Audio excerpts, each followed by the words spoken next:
नारायण नारायण नारायण नारायण। तो दोस्तों आखिरकार मनी हाइस्ट का पार्ट 5 मैंने देखकर कंप्लीट कर लिया है। बड़ी बड़ी मुश्किल से मैंने इसे कंप्लीट किया। पिछले लगभग 2 हफ्ते हो गए होंगे ना शायद रिलीज़ होकर, मतलब 8-10 दिनों से मैं इसे देखने का प्रयास कर रहा हूँ, कंप्लीट करने का प्रयास कर रहा हूँ, पर झेला नहीं जा रहा था मुझसे। बहुत बहुत बहुत कठिनाई से मैंने इसे कंप्लीट किया है, थोड़ा थोड़ा थोड़ा थोड़ा करके। पिछली बार जो पहले 5 पार्ट पहले जो 4 पार्ट थे ना, पार्ट 1 2 3 4, तो उनको तो मैंने जैसे तैसे बहुत बहुत बहुत कठिनाई से उनको भी मैंने कंप्लीट किया था, पर लगभग एक साथ बैठकर मैंने उनको देखा था। पर इस बार तो भाई नहीं झेला गया मुझसे ये पांचवा पार्ट। वैसे इसे पांचवा पार्ट कहें या पांचवें पार्ट का पार्ट 5 का पार्ट 1 कहना इससे ज़्यादा शायद सही रहेगा, क्योंकि केवल 5 एपिसोड्स उन्होंने रिलीज़ किए हैं और किसी भी कंक्लूजन पर यहाँ पर भी वो पहुँचे नहीं हैं। तो पार्ट 5 का पार्ट 1 ज़्यादा सही रहेगा इसे कहना। आगे के जो बचे हुए जो एपिसोड्स है वो शायद दिसंबर में वो रिलीज़ करने वाले हैं। अब इस वीडियो को मैं जब बनाने के लिए बैठा था ना, तो सबसे पहले मेरे मन में यही प्रश्न आया कि भाई मैं बोलूँ क्या। ऑलरेडी मैं मनी हाइस्ट पर शायद 4-5 वीडियोस बना चुका हूँ, सारी बातें तो मैं ऑलरेडी कर चुका हूँ, सब कुछ आप सबको मैं बता चुका हूँ। तो अब अलग से मैं इस पर क्या बताऊँ, वही मैं काफ़ी देर से सोच रहा था। पर चलिए प्रयास करते हैं। फिर भी मैंने अभी कुछ दिन पहले, शायद 4-5 दिन पहले ही, शाहरुख खान की जो अगली फिल्म आने वाली है एटली के साथ में, ऐसा कहा जा रहा है कि मनी हाइस्ट से वो इंस्पायर्ड होने वाली है। तो वो हमारा वीडियो अब ज़रूर देखना। मैंने उस पर जो वीडियो बनाया हुआ है वहाँ पर मैंने मनी हाइस्ट की जो बेसिक कंसेप्ट है, थियरी है, उस पर काफ़ी डिटेल में मैंने वहाँ पर बात की हुई है। तो प्लीज़ आप मेरा वो वीडियो देखना। तो वो सब बातें मैं यहाँ पर रिपीट नहीं करने वाला हूँ। पार्ट 5 में वैसे उन्होंने कुछ भी नया दिखाया नहीं है। इसका तो मुझे कुछ मतलब ही समझ में नहीं आया कि आखिर उन्होंने ये बनाई ही क्यों। क्या हो रहा था, मतलब वही सब बातें जो इसके पहले भी वो दिखा चुके थे, वही सब यहाँ पर भी है कि जो सिक्योरिटी फोर्सेस है, जो नेशनलिस्ट गवर्नमेंट है, वो कैसे बेवकूफ़ है, पागल है, उनके पास कैसे बुद्धि नहीं है, समझ नहीं है, कैसे वो निर्दयी है, हॉस्टेजेस के जीवन की तक वो चिंता नहीं कर रहे हैं। इस प्रकार से नेशनलिस्ट गवर्नमेंट और सिक्योरिटी फोर्सेस, आर्मी वगैरह को दिखाया है। और दूसरी तरफ जो जो भिखारी मानसिकता वाला जो प्रोफेसर है और उनकी जो भिखारी मानसिकता वाली लल्लू पंजुओं की, जो चोरों की, उचक्कों की जो टीम है, उनको बहुत ही ज़्यादा समझदार, ब्रॉड माइंडेड, सबके जीवन की चिंता करने वाला वगैरह वगैरह, और सबसे महत्वपूर्ण विक्टिम दिखाया है उनको। तो जो इसके पहले भी वो हम कई बार देख चुके हैं, वही सब पार्ट 5 में भी अलग अलग प्रकार से उन्होंने यही सब बातें दिखाने का प्रयास किया है कि कैसे प्रोफेसर एक गर्भवती महिला की वो चिंता करता है, भले ही उस महिला ने प्रोफेसर को पैरों में गोली मारी हुई है, इतना उसे टॉर्चर किया, पर फिर भी प्रोफेसर कितना उदार हृदय है कि वो उस गर्भवती महिला की प्रस्तुति कराता है, उसकी चिंता करता है। और दूसरी तरफ देखो नेशनलिस्ट गवर्नमेंट, वो तो भाई इतने गए गुजरे हैं, इतने मतलब निर्दयी है कि जिनके लिए, जिस गर्भवती महिला ने उनके लिए इतने वर्षों तक काम किया, उसको ही ऐसे कठिन समय पर उन्होंने छोड़ दिया, उस पर ही आरोप वगैरह लगा दिए वगैरह वगैरह। और हाँ, सबसे महत्वपूर्ण बात तो भाई टोक्यो के महान बलिदान को यहाँ पर पार्ट 5 में दिखाया है। और वही थोड़े बहुत कुछ फ्लैशबैक वगैरह सीन्स थे, उन जिनका कोई मतलब नहीं था, बस ऐसे ही कुछ भी दिखाए जा रहे हैं जिनका कुछ सर पैर है ही नहीं। ये सीरीज़ कितनी असहनीय थी देखना, मतलब यार वही बातें, वही गालियाँ भी, मैं इसको क्या ये इतना भी गालियाँ भी डिज़र्व नहीं करती है यार। मैं इसके लिए कुछ बैठूँ, मैंने देखिए कुछ 2-4 लाइनें में बस ऐसे ही लिख दी थी। मैंने कुछ ऐसा मैटर वगैरह भी खास इसके लिए लिखा नहीं है। क्या लिखना है इसके लिए? ये सीरीज़ इतना डिज़र्व ही नहीं करती कि हम इसके लिए कुछ सोचे बैठकर या लिखे। वर्स्ट, हर तरीके से टॉर्चर मैं इस चीज़ को कहूँगा। और क्या चल रहा था सीरीज़ में, मतलब कुछ भी, वो आर्मी को अंदर भेजना, बस यही कुल मिलाकर इन 5 एपिसोड्स में उन्होंने दिखाया है।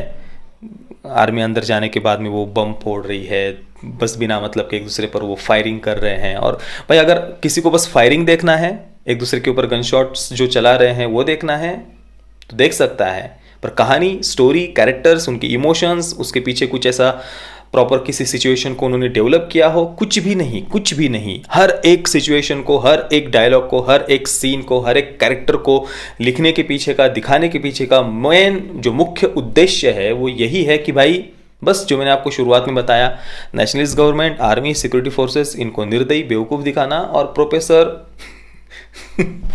उनको जो सो कॉल्ड रेजिस्टेंस, विद्रोह, जो तथाकथित क्रांति वो लेकर के आ रहे हैं इस करप्ट गवर्नमेंट के खिलाफ, उनको सही दिखाना, यही कुल मिलाकर इसका मेन मुख्य उद्देश्य है।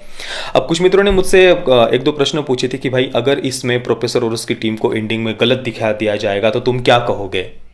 मतलब कोई ऐसा सोच भी कैसे सकता है, कुछ भी किसी भी प्रकार से प्रोफेसर और उसकी टीम को एंडिंग में गलत दिखाया ही नहीं जा सकता, क्योंकि ऑलरेडी उन्होंने ये जो गवर्नमेंट है स्पेन की, राष्ट्रवादी विचारधारा वाला, उसको दिखाया है बड़ा फ्लैग की वगैरह, वो गरु की वगैरह बातें करते हैं, और उनको ऑलरेडी करप्ट है, निर्दयी है, इस प्रकार से उनका वो सेट किया हुआ है, उन्हें दिखा दिया गया है, बेस ही वैसा क्रिएट किया है उन्होंने। और दूसरी तरफ ये जो भिखारी मानसिकता वाला ये तो मैं कह रहा हूँ भिखारी मानसिकता वाला, बाकी फिल्म में तो उसको बहुत ही महान विचारों वाला दिखाया है, बहुत बुद्धिमान उसे ऐसा दिखाया है। कुछ इतनी बेवकूफ़ी भरी बातें इसमें दिखाई गई है कि इसके लिए इलॉजिकल शब्द भी छोटा है। तो ये ऑलरेडी उनको हीरो दिखा चुके हैं कि वो एक सो कॉल्ड करप्ट गवर्नमेंट के विरुद्ध रेजिस्टेंस, क्रांति लेकर के आ रहे हैं। तो उसको गलत प्रोफेसर और उसकी टीम को कहीं से भी, किसी भी प्रकार से, किसी भी कंडीशन में गलत दिखाया ही नहीं जा सकता। हाँ, अगर ये गवर्नमेंट, ये आर्मी उनको मार भी देती है ना, तो जिसके चांसेस बहुत ज़्यादा कम है, 99%, 99.99% चांसेस ये है कि वो यहाँ से बचकर निकलेंगे, वो सफल होंगे।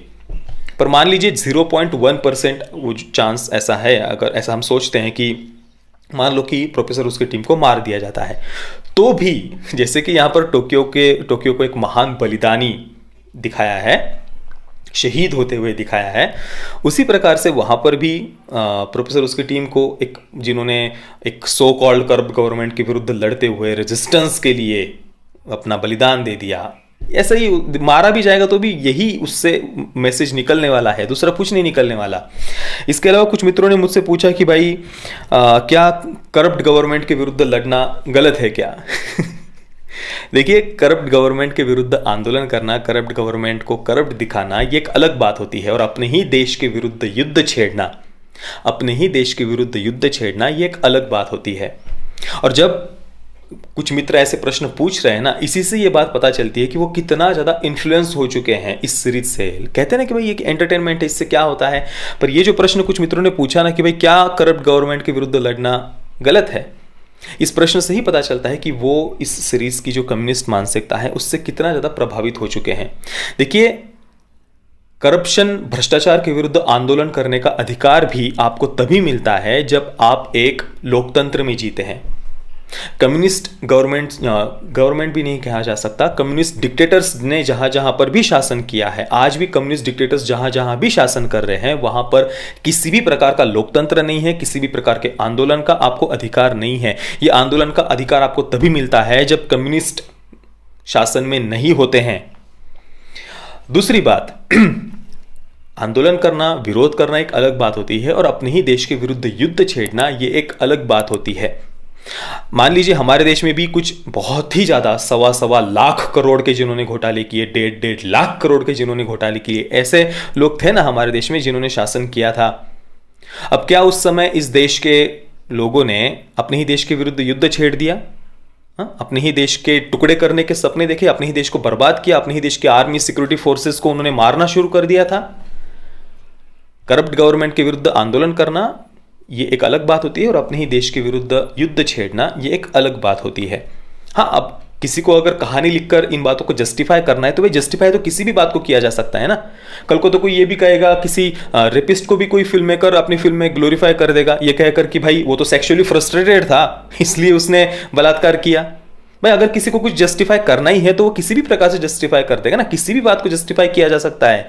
कलम आपके हाथ में है, पेन आपके हाथ में है, आप किसी भी प्रकार से कैरेक्टर्स को लिख सकते हैं, कुछ भी लिख सकते हैं, कोई भी टर्न उनके जीवन में आप दे सकते हैं। वो तो लेखक के हाथ में है ना।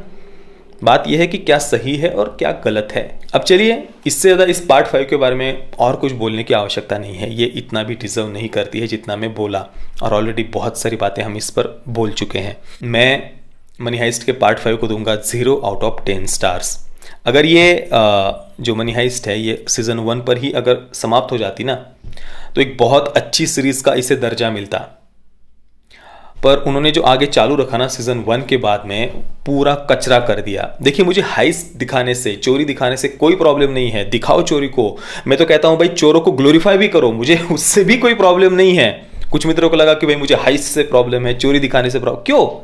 क्या मुझे क्या मतलब, कोई चोरों को दिखाए, चोरी को ग्लोरीफाई करे, उससे भी मुझे कोई प्रॉब्लम नहीं है। प्रॉब्लम इस बात से है कि वो इस चोरी करने को एक रेजिस्टेंस की तरह दिखा रहे हैं, सो कॉल्ड रिवोल्यूशन की तरह दिखा रहे हैं, इस बात को जस्टिफाई कर रहे हैं, अपने देश के विरुद्ध युद्ध छेड़ने को, लोगों को वो सड़कों पर आकर अपने ही देश में एक अराजकता, अनार्की का वातावरण पैदा करने के लिए कह रहे हैं। अपने ही देश के सिक्योरिटी फोर्सेस को मारने को यहां पर ग्लोरीफाई किया जा रहा है, और ऊपर से ऐसे देश के विरुद्ध युद्ध छेड़ने वालों को अगर कोई टेररिस्ट कहता है तो उसे गलत कहा जा रहा है कि ऐसे लोग टेररिस्ट नहीं है, वो तो रिवोल्यूशनरी है, वो तो क्या क्रांतिकारी है।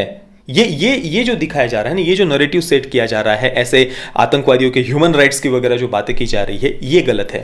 बाकी हाइस्ट दिखाओ, हाइस्ट को ग्लोरीफाई करो, किससे मतलब है? किसी को कोई मतलब नहीं है। चलिए, बहुत सारी चर्चा हो गई।